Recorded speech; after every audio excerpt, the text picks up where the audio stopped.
Mayong hapon Western Visayas kag Negros Occidental.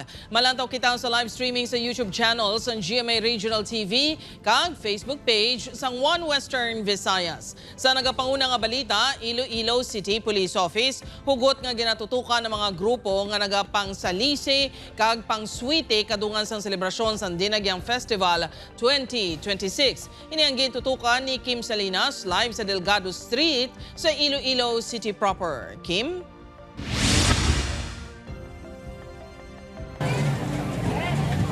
Jert, kadungan sa pagsugod sang dalagkuan nga mga aktibidad sa Dinagyang Festival ng Pahanumdom ang kapulisan sa publiko nga magluwas sa pagdagyang kag pagsinadya mangin mabinantayon man sa palibot elebina sa mga individual nga tuyo maghimo sang krimen. Masobra 150 ka mga ginaligar ginkawat nga cellphones ang narecover sang otoridad sa Cebu City sa isa ka cellphone shop. Pila sa mga inian na dula sa tion sang Sinulog Festival. Isa man ka Japanese national ang nabiktima sang pickpocketing sa selebrasyon sang Ati-Atian Festival sa Kalibo Aklan sa Enero 17. 40,000 pesos nga cash kag mga credit card ang nadula sa Japanese national. Sang nagligad niya Dinagyang 2025, 30 ka cellphones ang nakuha sa tato kakawatan nga taga-Tondo, Manila. Ang mga modos ang pagpangsalisi kag pagpangswitik ang tuyo matap na sang Iloilo City Police Office highlights sang Dinagyang Festival. Padayon pa gina-verify sa kapulisan ang impormasyon nga may mga kawatan na nga nagsulod sa Iloilo. We have already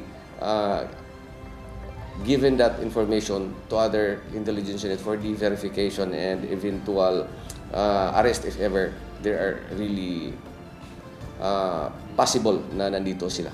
Kabahin sa gilatikang ang mga hugot nga pagrikisa sa mga bag sa entry points sa Tagsaka event area kag pagpatigayon sang checkpoint. Mas maayo, mas advantage sa securities para layo sa gamo kag secure gid pati mga bisita ta. Madamo man sang CCTV camera ang command center sang LGU sa mga tuyo maghimo sang krimen. Agud hindi mabiktima sa malain nga buluhaton.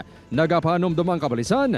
Dapat magbatsyag tayo and with it also sa mga sa mga tindahan or sa mga business na huwag sila basta ma-distract sa mga mayroon silang customer at talagang watchful sila and mindful kung sino yung mga tao na sa paligid nila. Samtang sa dili madugay magasugod na ang food festival sa Iloilo City proper. Aga pa lang, masako na ang pagpreparar sa mga food kiosk owners ang ila stall ka mga pagkaon. Kasubong ni Bea. Available ang amon nga barbecue which is pork, may chicken man kami, may seafood man. And also excited gid because every year mo nang look forward namon nga celebration. Alas 6 nga gabi magabukas man ang food festival sang Iloilo Provincial Government.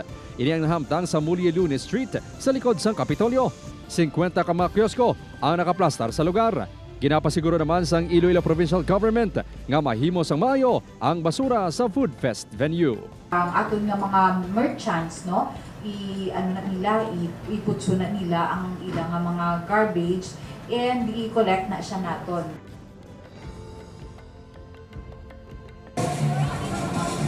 Jert, subong mabatsagan again ang excitement sang mga Ilonggo kag bisita sa opisyal nga pagbukas sang Food Festival 5:30 subong nga hapon. Samtang sunod naman sa executive order sang alkalde, suspendido ang face-to-face classes sa tanan nga level sa Iloilo City buwas Enero 23 kag sa Lunes Enero 26 may kang tanan sa selebrasyon sang Dinagyang Festival.